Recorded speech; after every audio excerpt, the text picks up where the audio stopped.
Que queremos comenzar y bueno, lección 14 es la última lección de este curso de Doctrina de Dios y quiero orar por nosotros. ¿Ya? Señor, te damos gracias por esta oportunidad de estudiar lo que tu palabra dice acerca de ti mismo.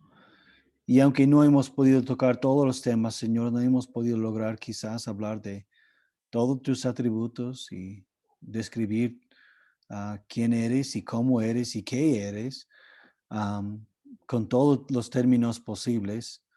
Sabemos, Señor, que una de las cosas que es parte de la vida y en nuestro propio desarrollo de siendo creyentes en ti es seguir conociéndote.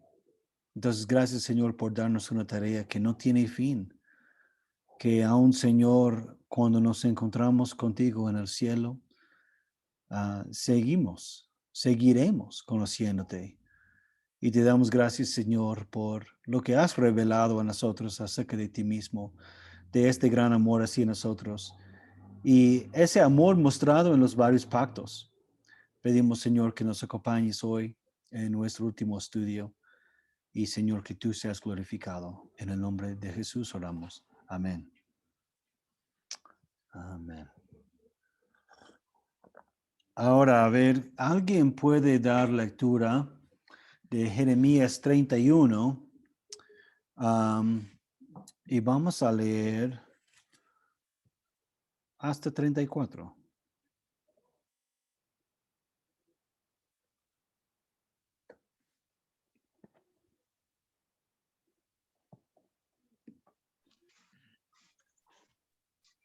Amén, pastor, yo lo leo, pastor.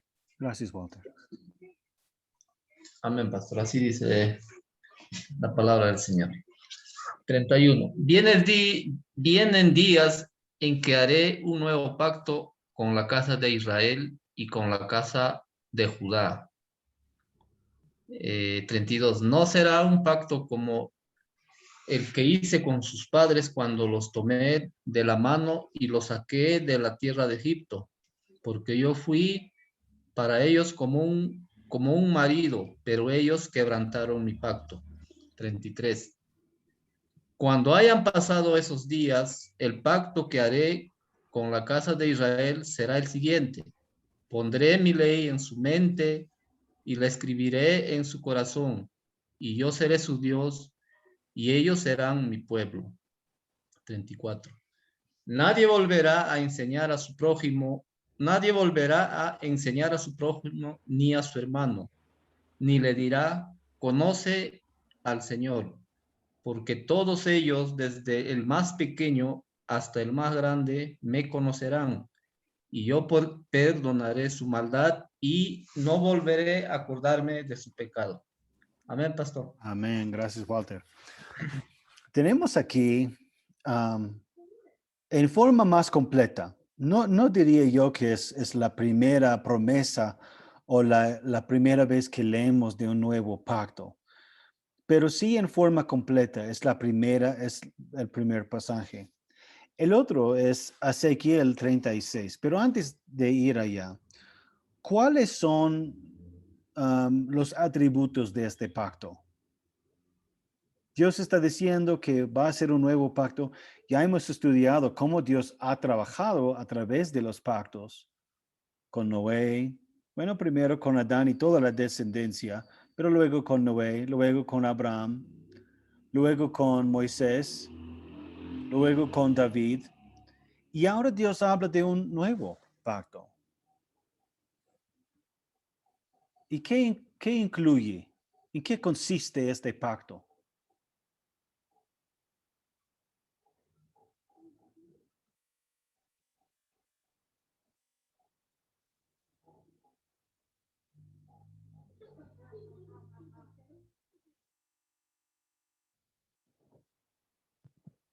El pacto que Dios hará con nosotros o con la casa de Israel también es con la casa de Judá. Hay que recordar que estas son las dos regiones de todo lo que era Palestina.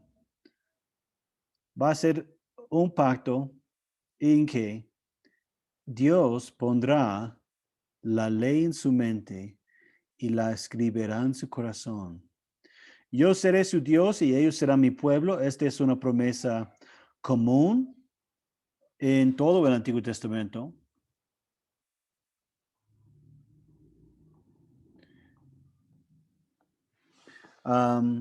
Es algo que también encontramos en Apocalipsis.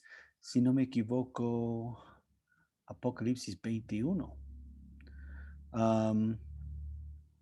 Nadie volverá a enseñar a su prójimo ni a su hermano, ni le dirá, conoce al Señor, porque todos ellos, desde el más pequeño hasta el más grande, me conocerán. Entonces, todo este pacto, estamos hablando de un cumplimiento total.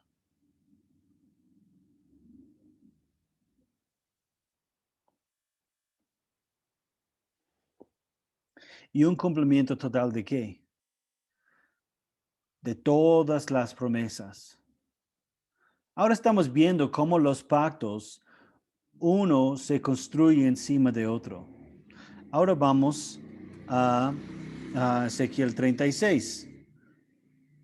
¿Alguien puede dar lectura de Ezequiel 36, versículo 24? Um, pa, pa, pa, pa, pa.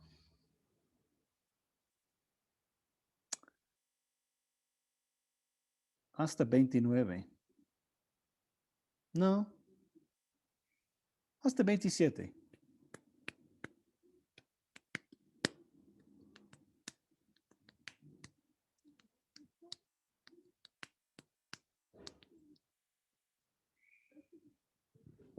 No sean tímidos.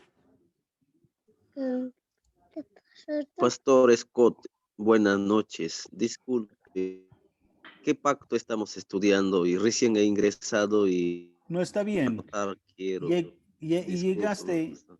y llegaste realmente en el comienzo. Estamos hablando de lo que llamamos el nuevo pacto. El nuevo pacto. Realmente debería tener un mejor nombre. Quiero llamarlo el pacto de Jesús o el pacto del Espíritu Santo, pero técnicamente lo llamamos, si buscas, por ejemplo, en el Google, vas a buscar nuevo pacto. Macedonio, ¿puedes dar lectura de Ezequiel 36, 24 a 27? Amén, pastor. Ezequiel 36, versículo 24. ahorita lo leo, pastor. Ya, también está en la pantalla si deseas.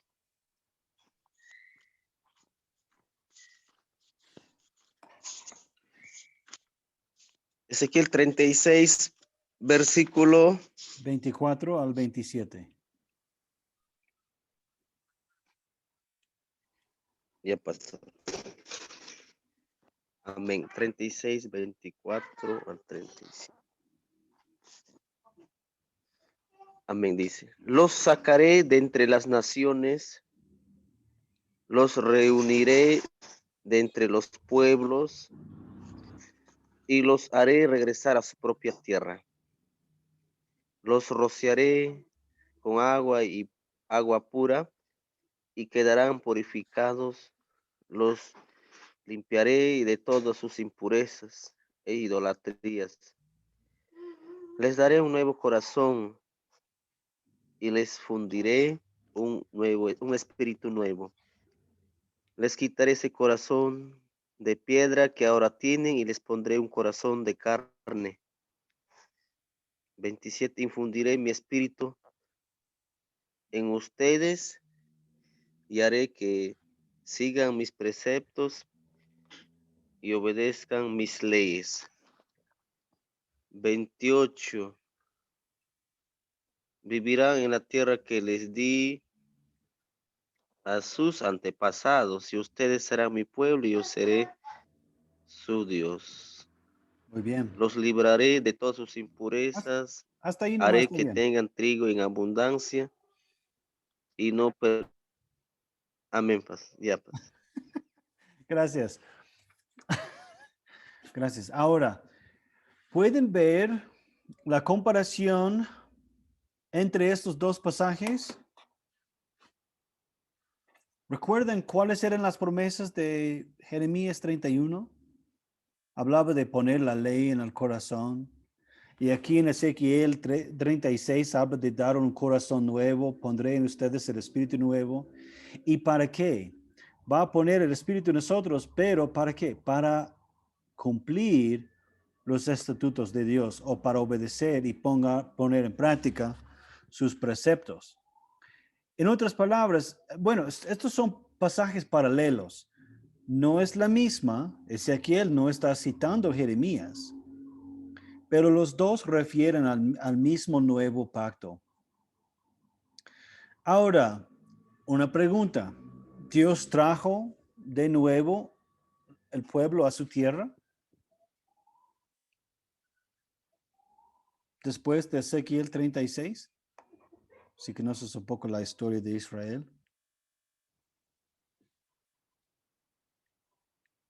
Sí. En Ezequiel, tanto en Jeremías, ¿dónde está el pueblo? En cautiverio, en Babilonia.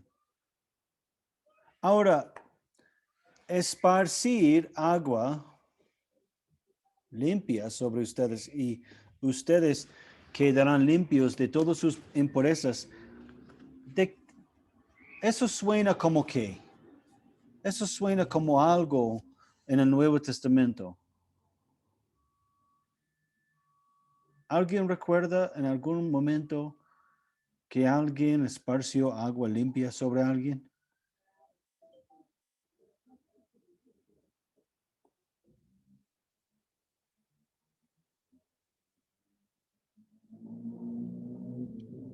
¿Están dormidos? No, pastor. No, no recuerdo. Está bien, está bien. Ya, mira, vamos a llegar a eso, No les voy a decir todavía. Ya, entonces, en esta promesa también tenemos, esto es importante, Dios va a poner su espíritu en nosotros. Ahora, ¿cuándo vemos eso cumplido en el Nuevo Testamento?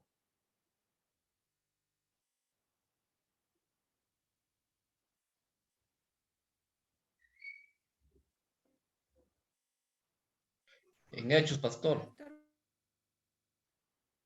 buenas noches. ¿Sería en Hechos, pastor? Sí, Roxana, gracias. En Hechos 2, solo he puesto hecho, creo que eran hechos, pero ya. Hechos 2 en Pentecostés, por lo menos eso es la primera caída del Espíritu Santo. Entonces, cuando pensamos en el momento en Juan que Jesús promete el Espíritu Santo a sus discípulos, o cuando consideramos en Hechos 2 que el Espíritu Santo cayó a los creyentes en Jerusalén, no deberíamos pensar, amigos, que toda esa cosa fue tan nueva que nadie sabía lo que estuvo pasando. Todo fue parte de las promesas del Antiguo Testamento. ¿Y promesas de qué? Del nuevo pacto. Ahora, algo interesante es que vemos que los pactos tanto comienzan en el momento que Dios los dice, como tras el tiempo. Por ejemplo, podemos decir cuándo se cumplió el pacto con Abraham. No es tan fácil identificar fechas porque podemos decir que el pacto comenzó en Génesis 12, cuando Dios llamó a Abraham del Ur de los Caldeos a la tierra prometida. Podemos decir, pero también se inauguró un poquito más en capítulo 15, cuando Abraham en su sueño ve la antorcha y el humo pasar por medio de los animales. Podemos ver eso, pero ¿acaso no vemos que mucho de la promesa, mucho del pacto abrámico fue cumplido cuando Israel volvió después del desierto? Pero ya había comenzado el pacto mosaico, ¿no? Entonces, pueden ver que los pactos, uno construye encima del otro y no hay como ciertos tiempos en que uno comienza y el otro termina. Eso es importante ver, porque cuando pensamos en este nuevo pacto, vemos Jeremías 31, Ezequiel 36, pero ¿cuándo comienza? Bueno, yo creo que este pacto nuevo ya comienza en el momento que fue predicho o profetizado, que en el mismo tiempo de cautiverio el pueblo recibe la promesa de un nuevo pacto. Y ese nuevo pacto ya comienza, porque comienza con, yo los recogeré de todas las naciones. Y hay una postura que se llama dispensacionalismo, que no ve a los pactos como uno encima del otro, sino que son tiempos definidos de tiempo y que cuando un pacto nuevo comienza, el otro termina. Y realmente ellos ven que Dios ha trabajado con su pueblo de maneras distintas. Realmente la forma más pura de dispensacionalismo diría que el pueblo durante el tiempo de Moisés sí fue salvo por su obediencia a la ley, no por gracia. Porque el pacto de gracia o la dispensación de gracia es la misma dispensación de la iglesia. Dispensacionalismo es una postura muy común hoy en día. ¿Cuántos de nosotros quizás hemos visto las películas de Dejado Atrás, las películas de los últimos tiempos en que va a haber un rapto secreto y que todos los creyentes van a desaparecer? ¿Por qué? ¿De dónde viene? ¿Alguna vez te has preguntado de dónde viene en la Biblia la idea de un rapto secreto? Que todos los creyentes no judíos van a desaparecer de la tierra y luego comienza la tribulación. Probablemente 7 años de tribulación antes de la segunda venida de Jesús. Jesús vuelve ya por segunda vez a la tierra y construye un trono terrenal por 1000 años. Y eso es el gran milenio de que es hablado en Apocalipsis 20. Todos hemos escuchado, estoy segurísimo de eso. Probablemente es todo lo que nosotros hemos aprendido en nuestras iglesias. Pero no hay ningún texto en la Biblia que habla de un rapto secreto. Ellos creen esa idea por este versículo 24. Para ellos esto no ha sucedido todavía y realmente se basan en muchas más promesas, pero como estas, para mostrar que lo que sucede es Israel y la iglesia son dos cosas distintas. La iglesia es un paréntesis de Dios.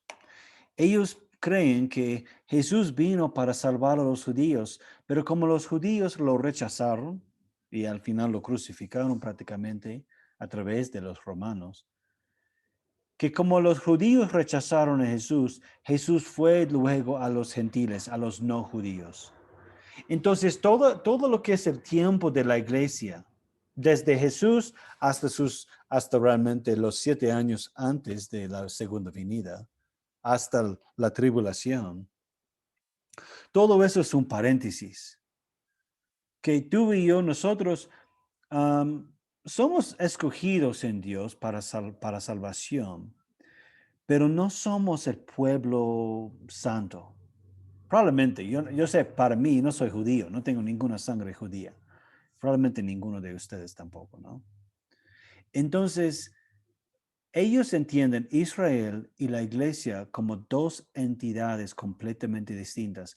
Ahora, ¿qué significa eso? Significa que todas las promesas que encontramos en el Antiguo Testamento acerca de Israel, tal como Ezequiel 36, todo este pasaje, solo es dado a Israel, no a la iglesia.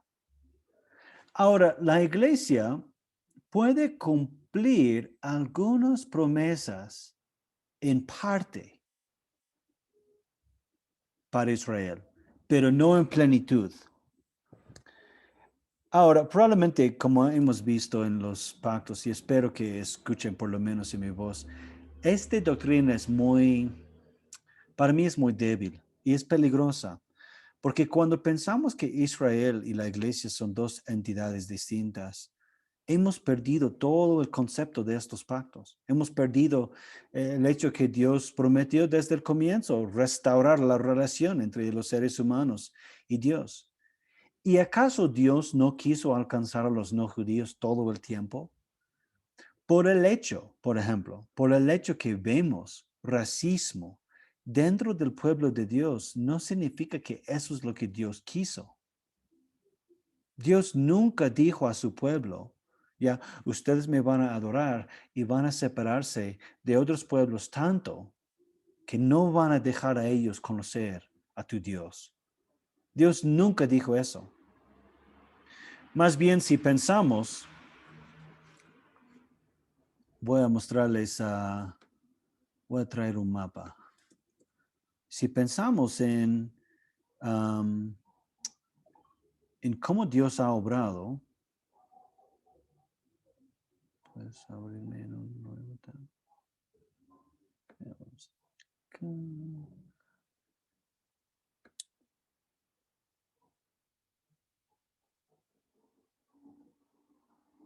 Ya, si pensamos en este mapa aquí, ¿ya? ¿Ustedes pueden ver el mapa?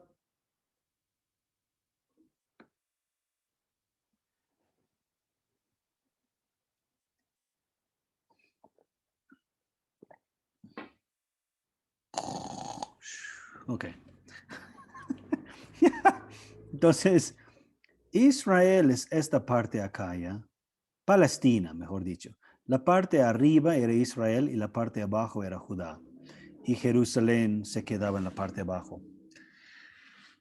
Mira la tierra que Dios dio a su pueblo. Le dio literalmente, geográficamente en el medio de todo el mundo. Si Dios hubiera querido, digamos, que su pueblo se alejara tanto de otras naciones, que sea un pueblo casi escondido, ¿acaso no les hubiera enviado allá o allá o por allá o por allá abajo? Bueno, todo eso es desierto, no es tan agradable para vivir ahí. Pero el asunto es, Dios puso su pueblo literalmente en el medio, en el centro de todo el mundo. Todo el crecimiento del mundo comenzó en esta área y luego se expandió. ¿Por qué?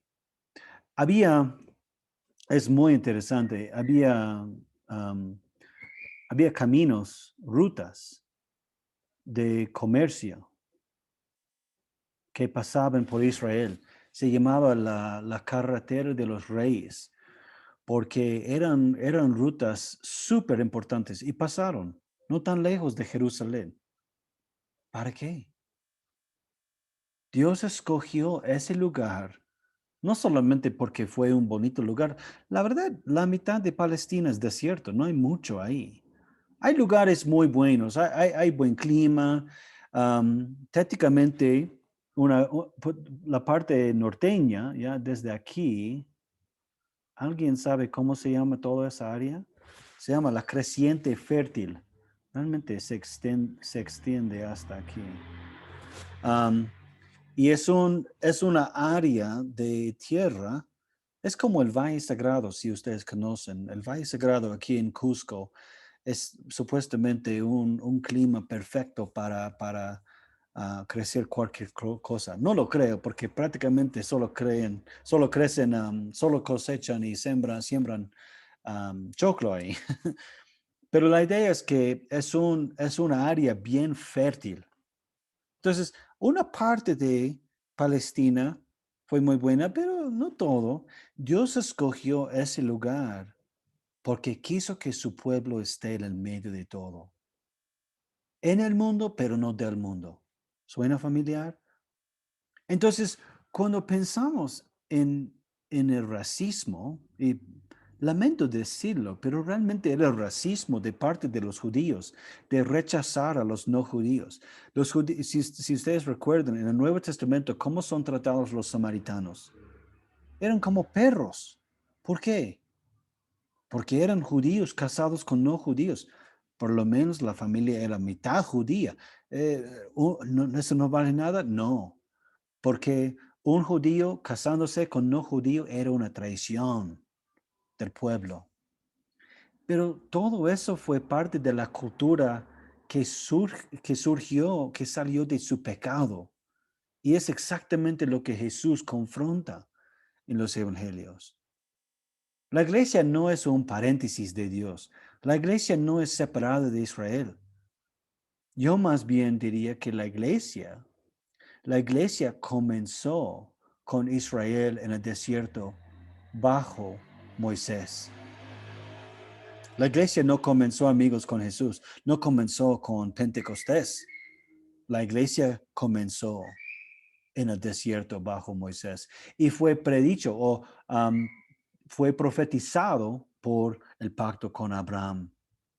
Porque ya desde Abraham comenzamos a pensar en un pueblo de Dios.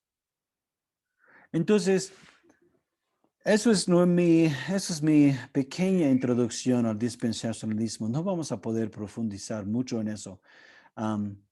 Lamento decir, amigos, que la mayoría de la iglesia evangélica es dispensacionalista. Y es probablemente por esa razón que esta es la primera vez que ustedes han escuchado de teología del pacto o que hemos estudiado los pactos. Lamentablemente no es muy común. Ahora, ¿por qué? Bueno, dispensacionalismo realmente comenzó en el siglo XX, bueno, siglo XIX, fines del siglo XIX. En siglo XX, ¿qué pasó? Bueno, en 1948, Israel, como Estado-nación actual, llegó a tener una mayor parte de Palestina. No sé si bueno, creo que todos nosotros hemos nacido después de 48, entonces no recordamos esta fecha, pero en 1948 algo muy importante sucedió. Después del año 70, en el cual los romanos destruyeron Jerusalén y destruyeron el templo, los judíos perdieron control de mucha de Palestina. Y desde esa fecha hasta 1948, entonces hace 70 años menos. No, por ahí, 72 años, ¿no? 73 técnicamente. Hasta esa fecha, ellos no tenían control de Palestina. En 1948, el Estado, la nación de Israel, volvió a establecerse. Y es interesante que volvieron con el nombre de Israel, ya no de Judá. Es interesante. Entonces, ¿qué sucede? Como muchos de los dispensacionalistas que estaban saliendo del siglo XIX y siglo XX, como muchos de ellos esperaban un retorno de la nación de Israel y están esperando el rapto secreto, 1948 era la chispa para encender una fogata de teología dispensacional. Y por eso muchos de nosotros hemos escuchado de que antes de que Jesús venga, va a haber un rapto secreto de la iglesia. Pero amigos, no es bíblico. Y si has escuchado eso o quieres hablar de eso en otra sesión, no hay ningún problema. Pero les puedo mostrar, no hay ningún texto, no hay ningún pasaje que habla de un rapto secreto. Lo siento. Más bien lo que vemos en el Nuevo Testamento es que Jesús promete volver a rescatar a su iglesia en su segunda venida. El libro de Apocalipsis parece bien claro que cuando Jesús viene, eso es el fin. Ahora, no estoy diciendo que es necesario ser amilenialista, no voy a entrar en tanto de eso. No estoy diciendo eso. Hay un premilenialismo que no obliga un rapto secreto. Y está bien tener esa postura. Pero no podemos pararnos muy bien. No podemos apoyarnos en la idea de un rapto secreto. Pero para el dispensacionalista eso es necesario. ¿Por qué?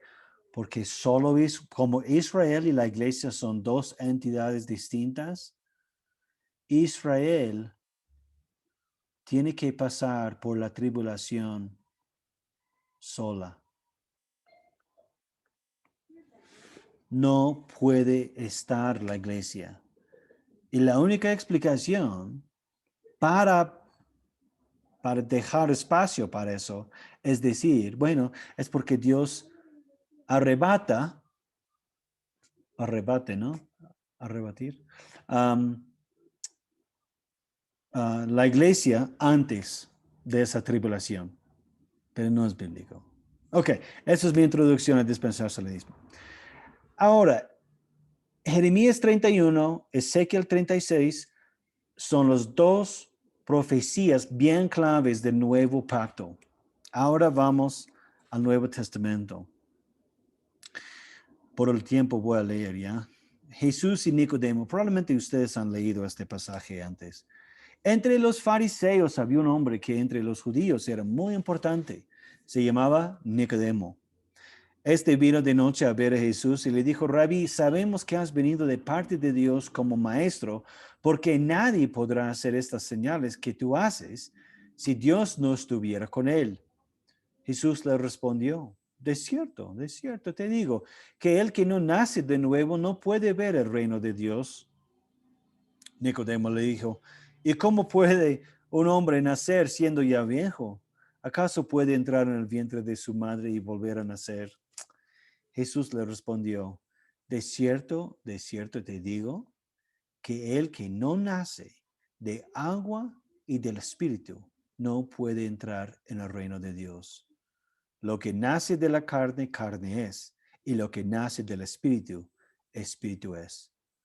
No te maravilles de que te dije que es necesario que ustedes nazcan de nuevo.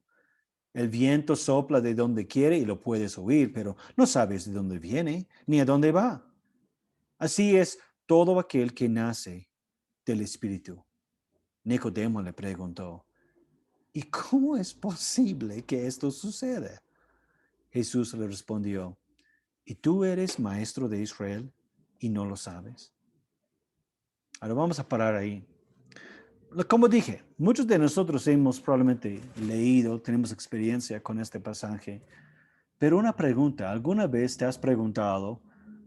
Quiero señalar dos cosas. Primero, en versículo 10, Jesús dice, ¿tú eres maestro de Israel y no lo sabes? ¿Qué es lo que espera Jesús de Nicodemo? Jesús trata a todo este asunto de nacer de nuevo como algo nuevo. No. Jesús dice a Nicodemo, espera, ¿tú estás enseñando a todo Israel? ¿Tú eres maestro de Israel y no sabes de lo que estoy diciendo? ¿Alguna vez te has preguntado cómo vemos esta idea de nacer de nuevo? Y también, donde dice, el que nace de agua y del espíritu, ¿cómo podemos entender estas dos cosas del Antiguo Testamento? ¿Existe la idea de nacer de nuevo en el Antiguo Testamento? ¿Existe la idea de nacer de agua y del Espíritu en el Antiguo Testamento? No tiene, no. Eso es una cosa. La otra cosa es, ¿qué significa nacer de agua? ¿Por qué Jesús dijo eso? Hay algunas posturas. Uno es que como cada embrión, como cada bebé vive en el vientre de su madre dentro de una bolsa de agua, que quizás Jesús refiere aquí que una persona que nace físicamente o biológicamente, pero no tendría sentido decir eso. No es necesario que Jesús diga, primero, no encontramos en ningún otro lugar que alguien llama nacimiento normal, biológico, nacimiento de agua. Nunca leemos eso. Otro, no tendría sentido. Jesús diciendo, el que nace biológicamente, todos nacemos biológicamente. Nadie existe que no ha nacido. Entonces no tiene sentido. Pero ¿qué piensan ustedes? A ver si están prestando atención.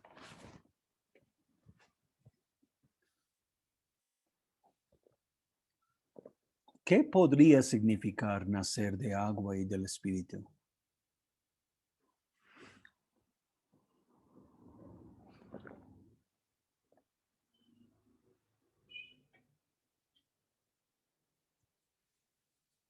Hay dos otras posturas.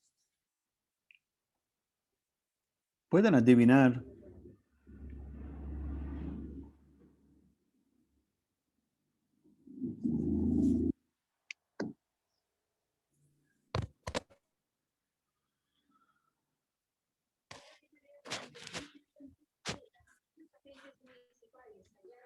Habla, profesor Scott, del bautismo y el recibimiento del Espíritu Santo. Ok. Puede referir al bautismo.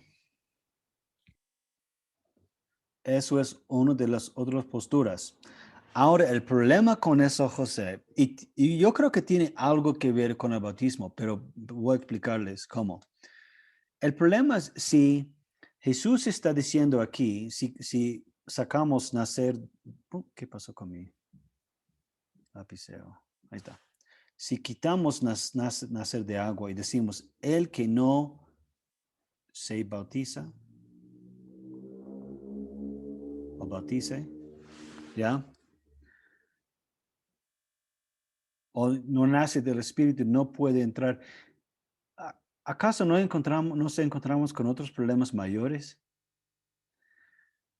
Porque si decimos que nacer de agua significa bautizarse o ser bautizado, significa que el bautismo es necesario para ser salvo.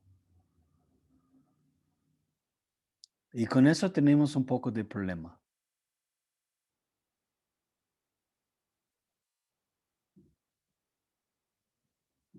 ¿Es necesario ser bautizado para ser salvo?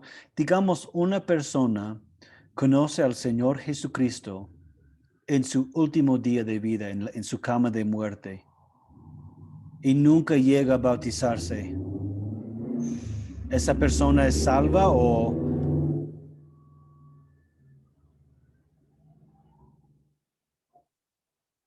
probablemente la mayoría de nosotros diríamos, no es salvo, no es necesario ser bautizado para ir al cielo?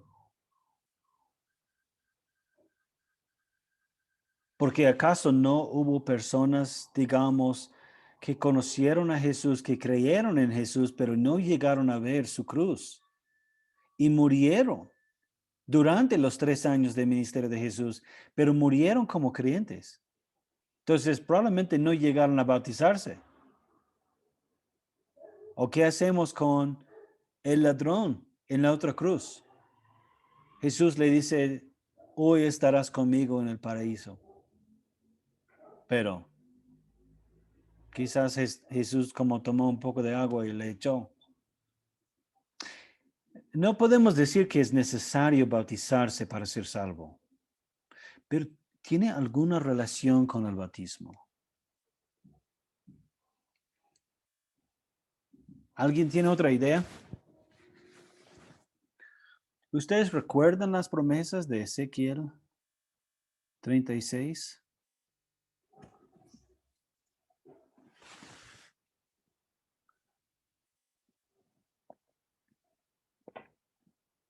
Recuerden que Dios dijo en el nuevo pacto que, bueno, podemos ir allá, creo que puedo, a ver, creo que era 2. Esparciré agua limpia sobre ustedes. ¿Qué está hablando Dios? ¿De qué estás hablando? Les daré un corazón nuevo. ¿Eso no suena como nuevo nacimiento?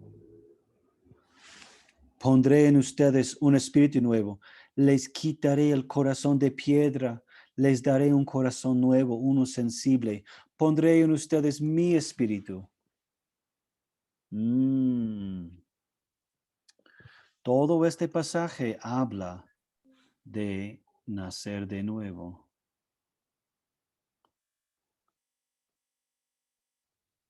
Y ese nacimiento nuevo implica lavamiento,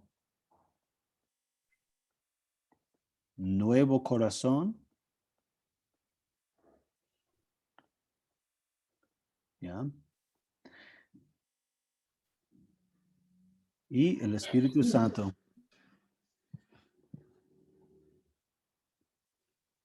Me olvidé el O, el lavamiento. Ahora, sí, Juan 3 y esa idea de nacer de nuevo refiere al bautismo. Pero ¿cómo? A ver si puedo llegar allá. Ya. ¿Por qué? Bueno, Jesús no está diciendo no está diciendo aquí que uno tiene que ser bautizado y recibir el Espíritu Santo. Jesús está diciendo que uno tiene que ser, bueno, quizás haga uno mejor. Vamos a decir, ay, perdí mi lapicero otra vez. Ya.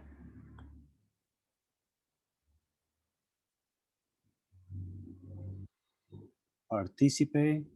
Ustedes tienen lectura esta semana de un libro que se llama así, Partícipes del Pacto. Jesús está diciendo, necesitas ser un miembro de la comunidad del pacto para entrar en el reino de Dios. Ahora, este es no dirías primero, pero es uno de los primeros lugares donde vemos mención de nuevo pacto en el Nuevo Testamento. Y hay que recordar, amigos, que literalmente las palabras Nuevo Testamento, testamento y pacto son sinónimos.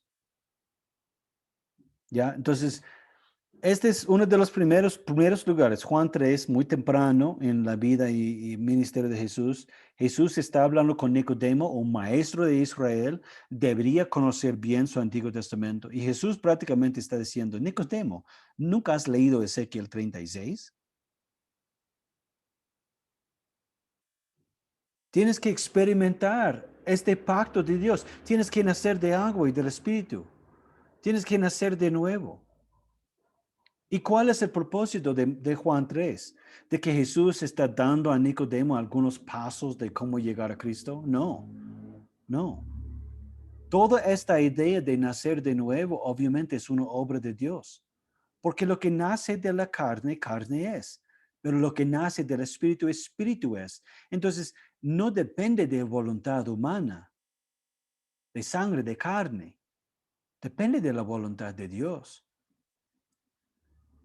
Pero el asunto es, Jesús está confrontando a Nicodemo en las creencias judías de que uno que nació como judío automáticamente fue salvo. Y Jesús está diciendo, no es así, Nicodemo. Para entrar en el reino de Dios no tienes que ser judío. Tienes que ser partícipe del pacto. Y son dos cosas distintas, amigo. Eso es lo que Jesús está. Y es tan poderosa, es tan fuerte este mensaje. Y es por esa razón, amigos, que los judíos tanto querían matar a este Jesús. Porque él trajo conflicto. Un lado, él no fue el rey que ellos tanto anhelaban, ¿no? Obviamente Jesús no iba a entrar a Jerusalén encima de un caballo blanco y no quitó todos los romanos. Eso fue uno de sus problemas. Pero el otro problema es que Jesús cada vez está confrontando el estado actual de la cultura judía y la religión. ¿Y en qué sentido? ¿Estaba cambiando lo que decía el Antiguo Testamento? No. Jesús estaba ayudándoles a ver lo que realmente decía.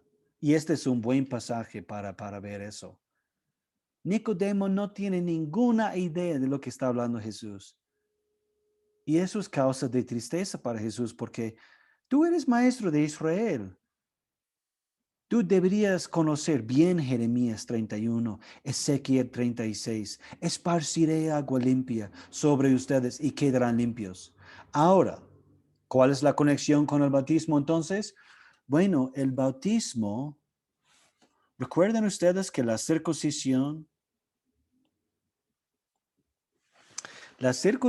fue dada a Abraham, aunque Sarai era estéril.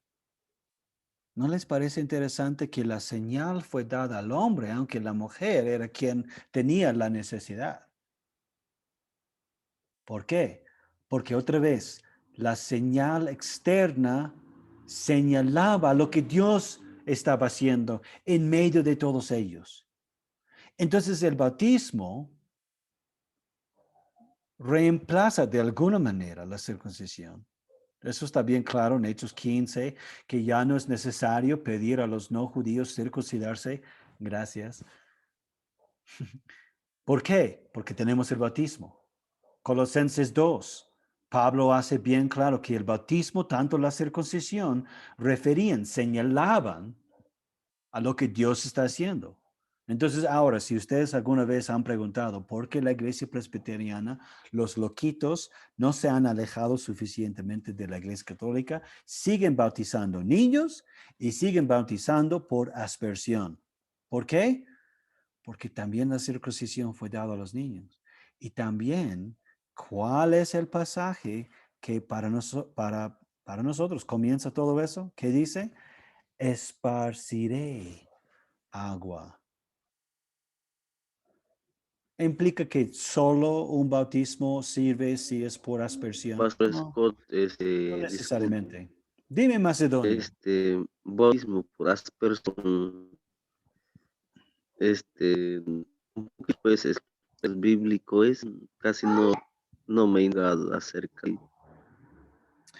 No escuché bien la pregunta. ¿Me preguntaste si es bíblico el bautismo por aspersión? Sí, Por supuesto, por supuesto. Porque mira, no encontramos ningún bautismo en el Antiguo Testamento por inmersión. A ver, no sé si voy a buscar una foto ya para... ¿Están bien si vamos sobre el tiempo esta noche? ¿Ustedes pueden ver a Google ahora?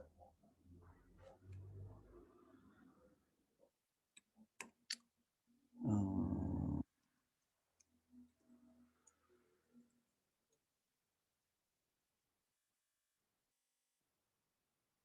pueden verlo ahora seguro. Ok. Voy a tratar de abrir solo esta imagen.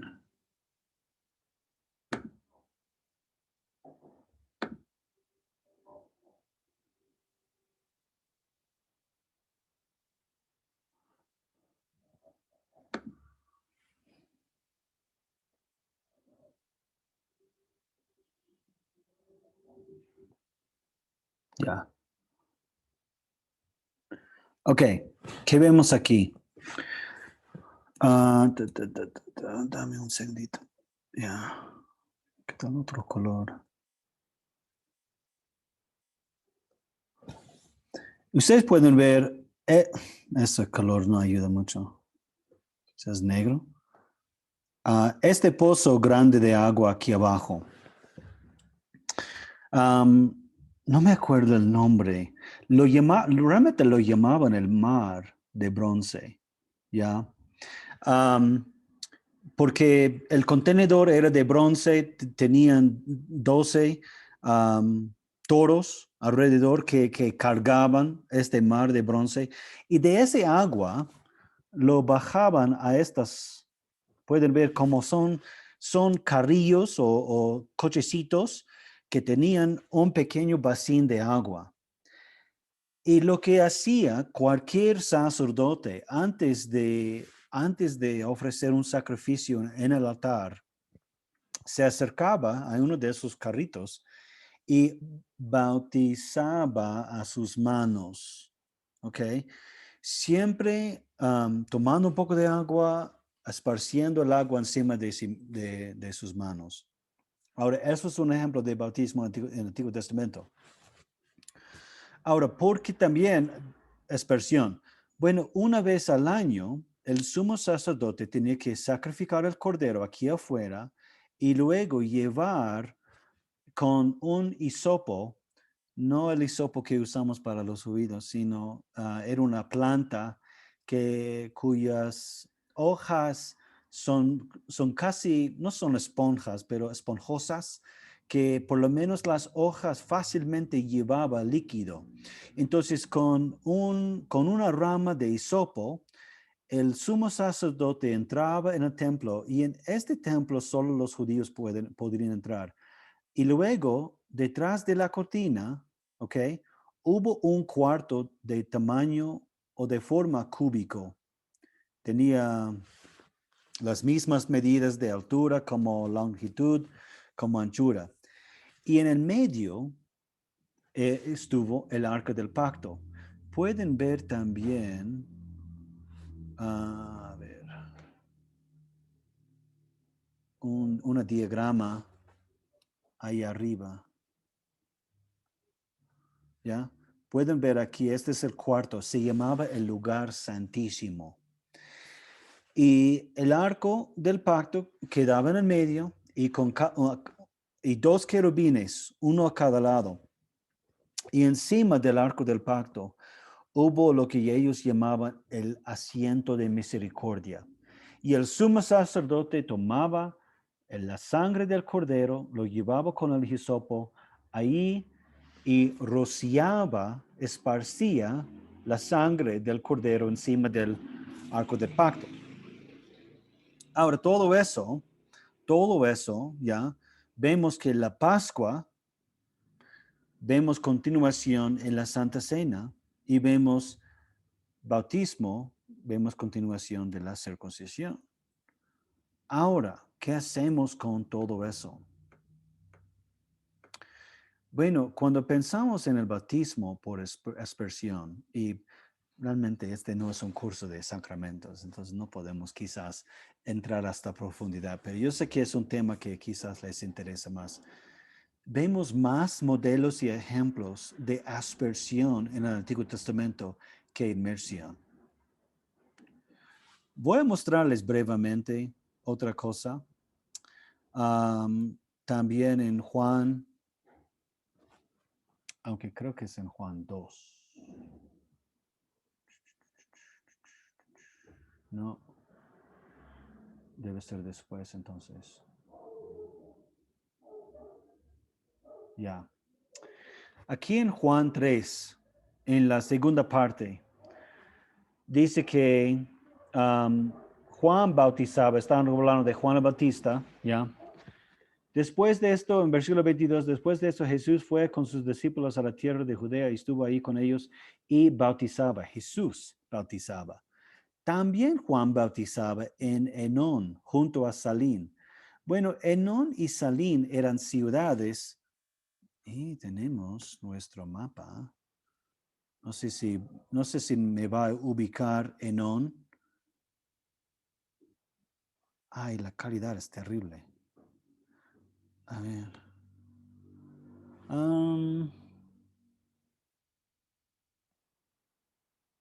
Realmente solo necesitamos un mapa con... Ya, eso es suficiente.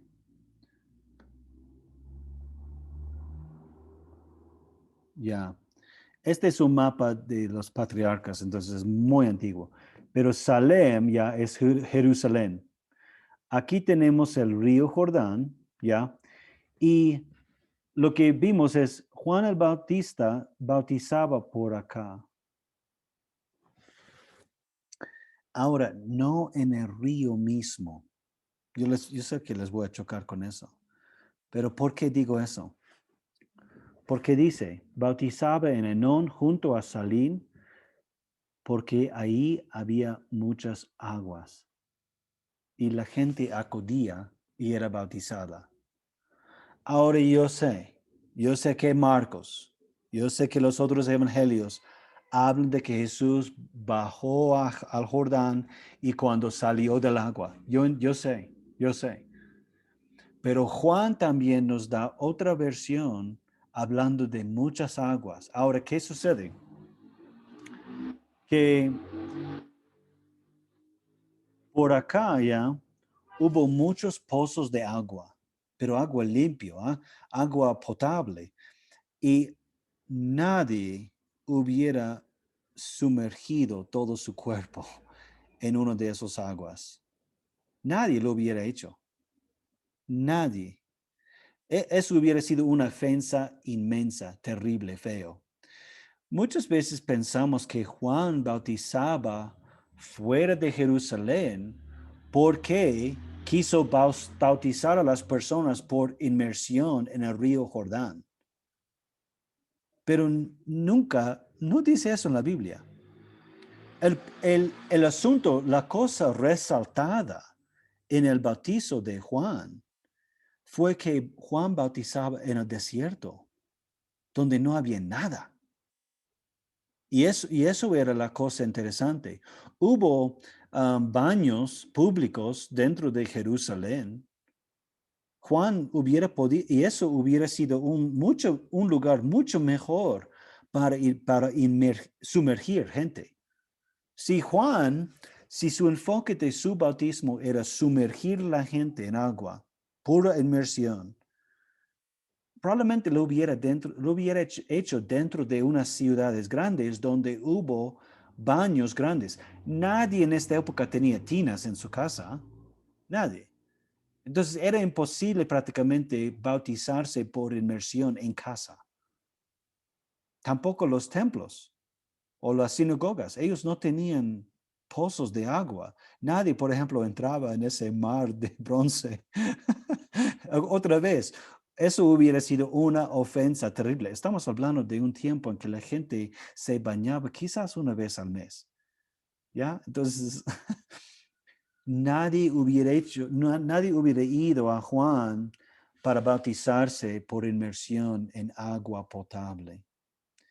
La otra cosa es que el Jordán en algunos lugares es un río rugiente, pero en todos lugares es un río un poco sucio. Ahora ustedes son peruanos. Nosotros realmente no tenemos muchos ríos muy limpios aquí en el Perú.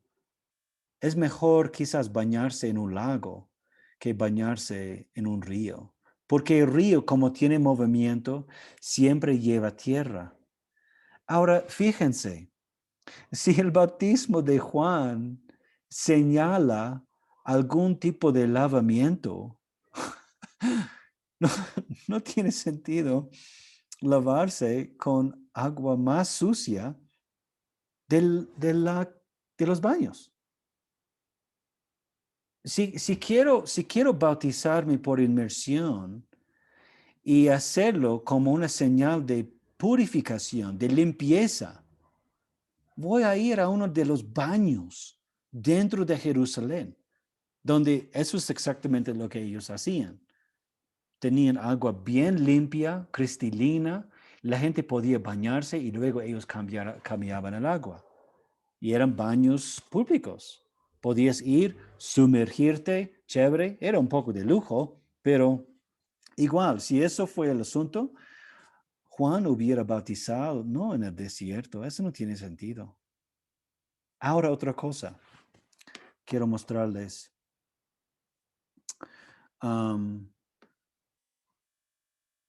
Voy a hacer esto para poder. Les estoy poniendo a dormir, no todavía.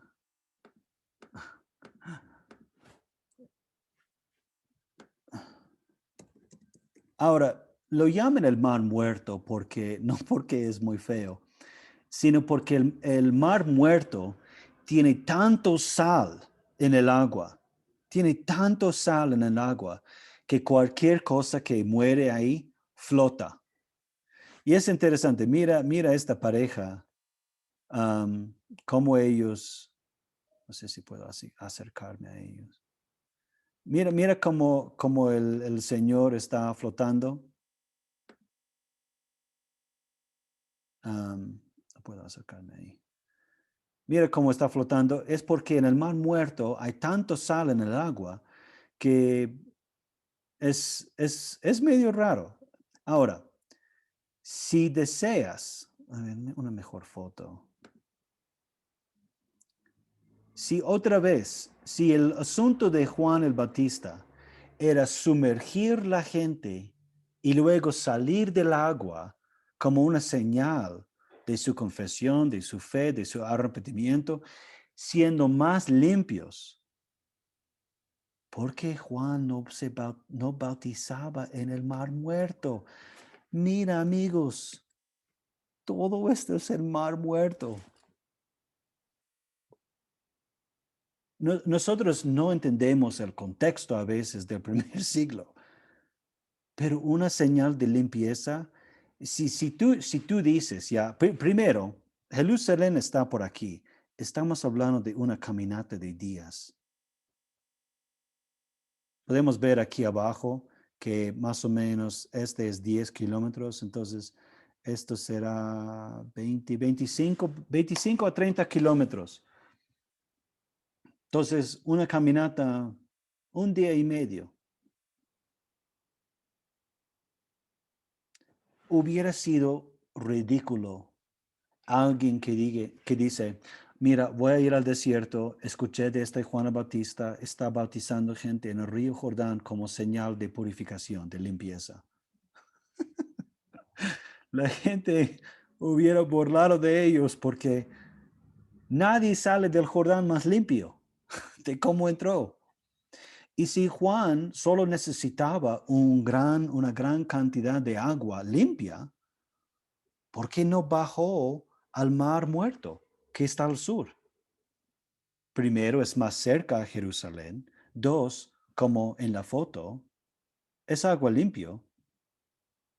Realmente, yo nunca he ido a Israel, pero me imagino que es hermoso.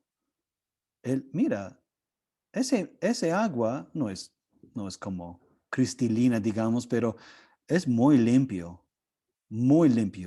en comparación con,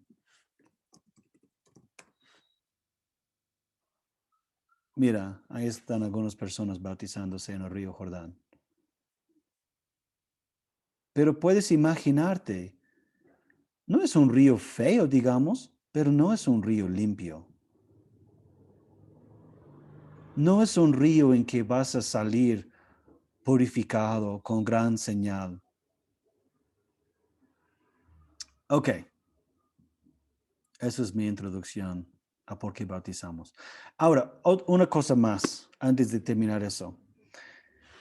La mayoría de nosotros que hemos entendido un bautismo por inmersión,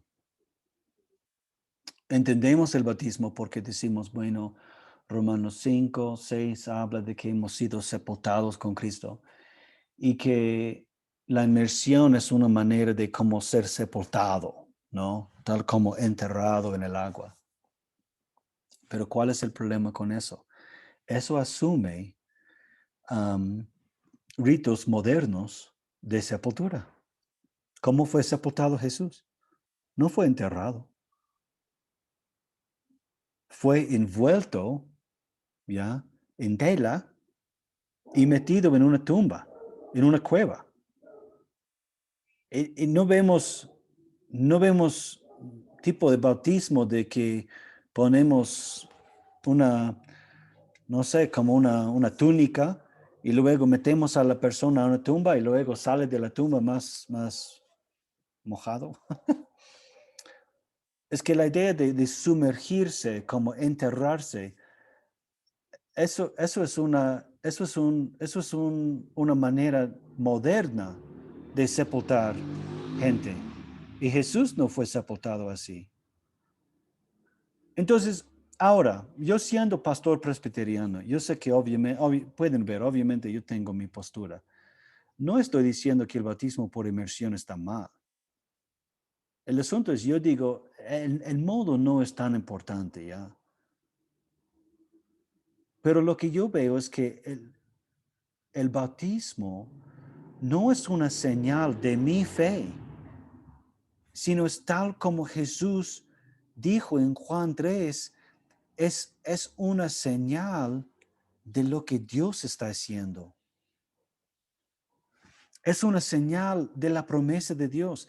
No es simplemente un rito, un sacramento que aparece de la nada en el Nuevo Testamento. No, es una continuación de todas las promesas de Dios. Y si tengo problema dar el bautismo a niños, de los hijos de los creyentes, entiendo, yo sé que es difícil, pero en lo mínimo tenemos que considerar que Dios dio la señal del pacto a los hijos de 8 días bajo la señal de la circuncisión. La circuncisión, tal como el bautismo, los dos señalan a esta purificación del cuerpo. Recuerden que la circuncisión señalaba la fertilidad, a la purificación del cuerpo para tener hijos. Pero luego Dios lo dio a todo el pueblo. Aún Isaac tenía que circuncidarse. Isaac seguro circuncidó a Jacob y Esaú. Todo eso fue como una señal, una manera de recordar lo que Dios prometió a ellos. ¿Acaso el bautismo es tan distinto, diferente? El bautismo, amigos, no puede señalar a mi fe, no puede señalar a mi compromiso, porque mi fe y mi compromiso van a fallar. Lo que realmente señala bien a mi fe y compromiso es la Santa Cena. Y por eso celebramos la cena con frecuencia, pero solo bautizamos una vez. Bueno, quiero dejar eso ahí. Son las 9:15. Quiero por lo menos mostrarles algunos pasajes más del Nuevo Testamento que hablan del nuevo pacto. Mira, si ustedes hacen su propio estudio, van a encontrar un montón. Ahora que entienden cómo es la teología del pacto, van a comenzar a verlo en todas partes y van a estar molestos con sus maestros anteriores que nunca te han enseñado eso. Porque como yo dije en el comienzo de este estudio de la teología del pacto, es una hermenéutica, es una manera de entender la Biblia. No solamente es contenido, no solamente estamos hablando de datos, estamos hablando de una manera de ver toda la estructura de la Biblia. Y ahora lo van a ver en todos lados. Van a ver promesas, van a ver mención del pacto. Uno de ellos, a ver dónde vamos. Lucas 22. Vemos que Jesús, cuando está cenando con sus discípulos, toma la copa y dio gracias y dijo, tomen esto y repártenlo entre ustedes, porque yo les digo que no volverá a beber del fruto de la vid hasta que venga el reino de Dios. Luego tomó el pan, lo partió, dio gracias y les dijo el tiempo que decía, este es mi cuerpo, que por ustedes es entregado. Hagan esto en mi memoria.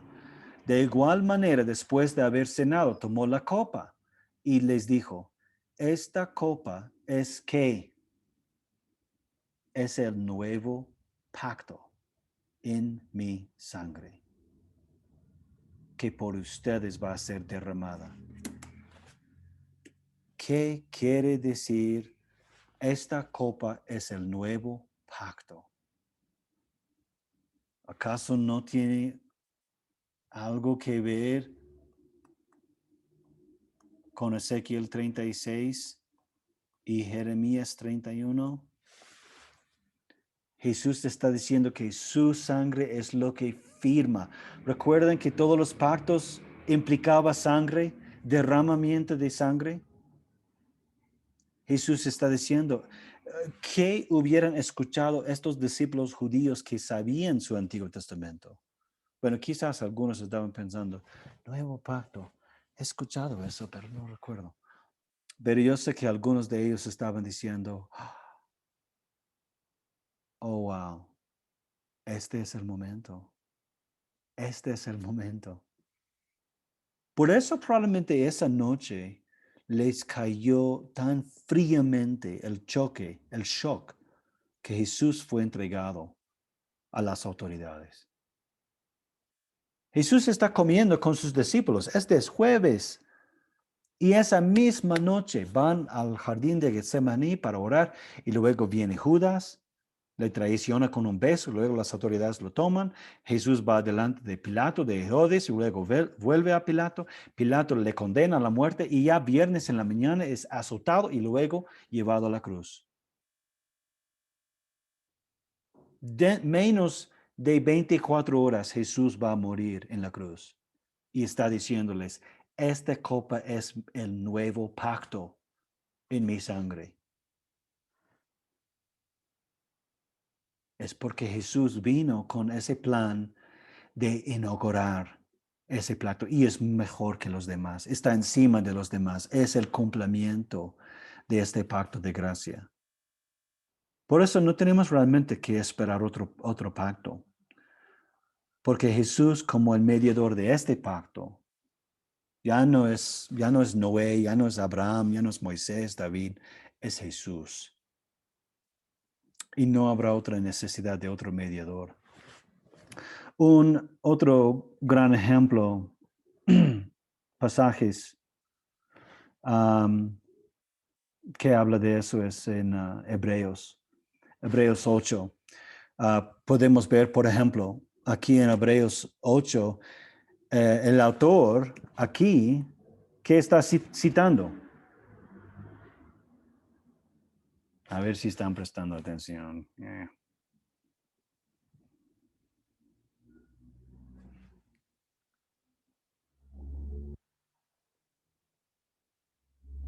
¿Suena familiar? Sí, estamos escuchando, pastor. Pero no sabemos la respuesta. Está bien. Jeremías 31. ¿En referencia de qué?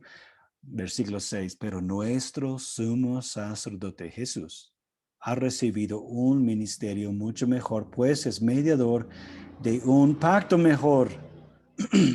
¿Y por qué mejor? Porque se estableció sobre mejores promesas. Y luego Hebreos 9. Podemos verlo rápido ya. No quiero quitarles mucho tiempo. Hebreos 9, versículo 11. Pero Cristo vino ya y es el sumo sacerdote de los bienes venideros a través del tabernáculo más amplio y más perfecto, el cual no ha sido hecho por los hombres, es decir, no es de esta creación. Y no por medio de la sangre de machos cabríos ni de becerros, sino por medio de su propia sangre. Amén. Entró una sola vez y para siempre en el lugar santísimo. Y así obtuvo para nosotros la redención eterna. Roxana, tú estás en mi curso de Marcos. ¿Te acuerdas lo que sucedió en Marcos capítulo 15? Marcos 15, cuando Jesús murió en la cruz, Marcos nos cuenta que en el templo algo sucedió.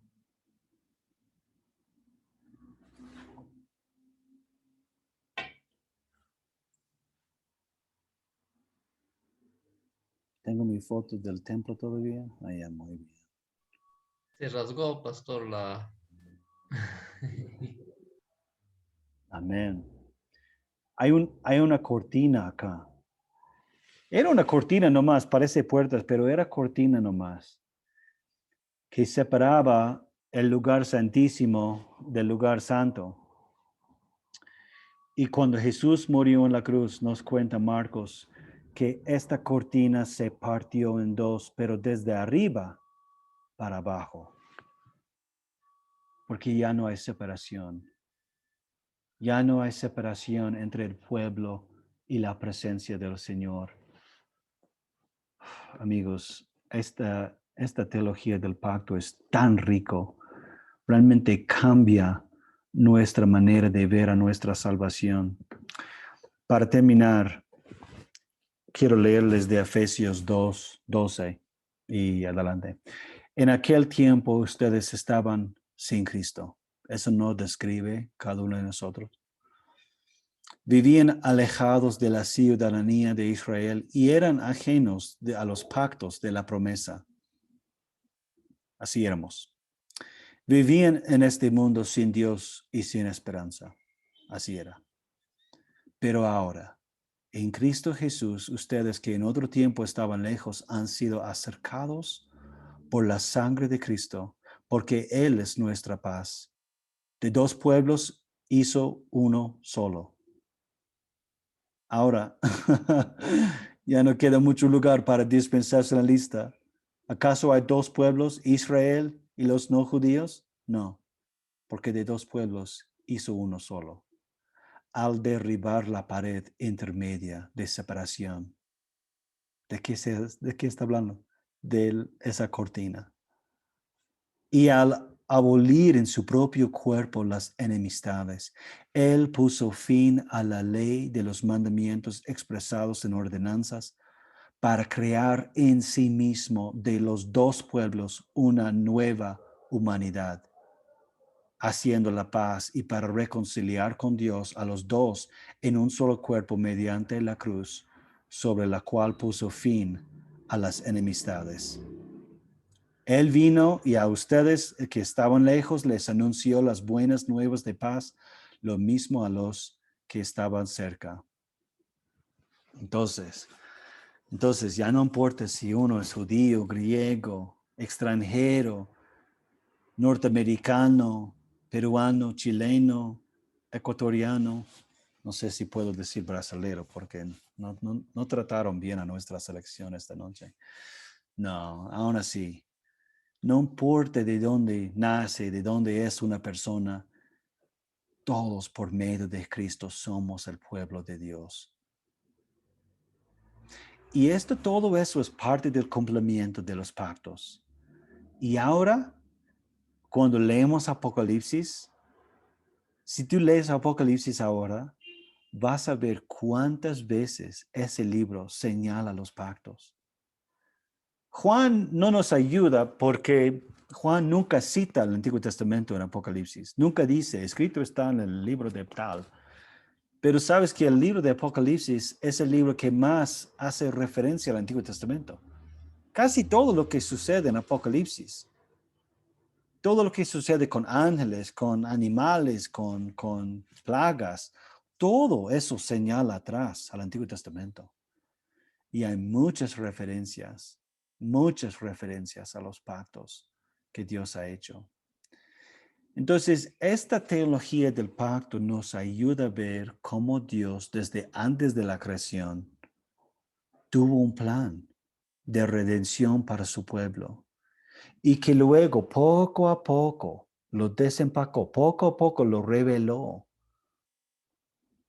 Y en lo que nosotros vivimos ahora, es interesante que, si puedo volver a Hebreos. Perdón. Ya. Hebreos 11.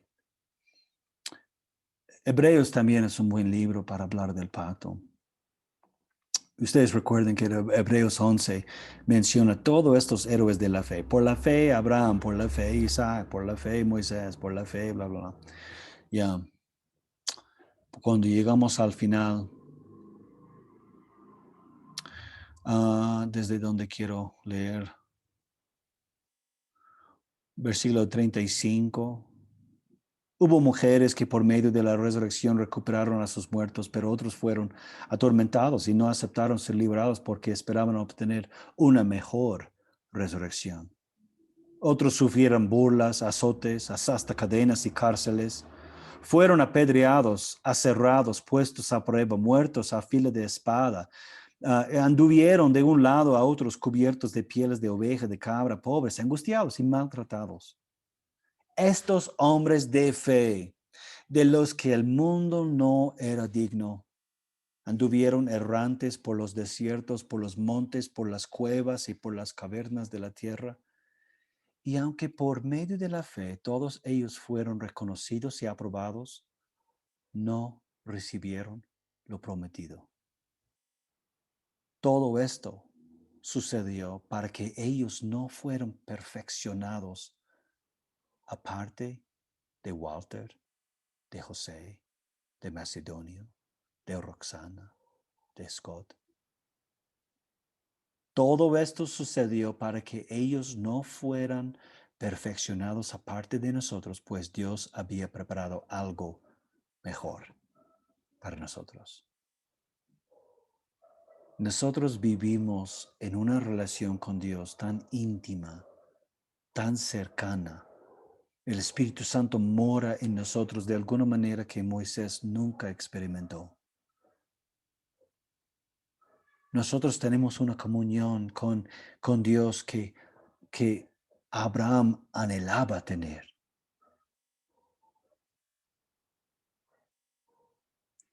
El mundo no era digno de ellos,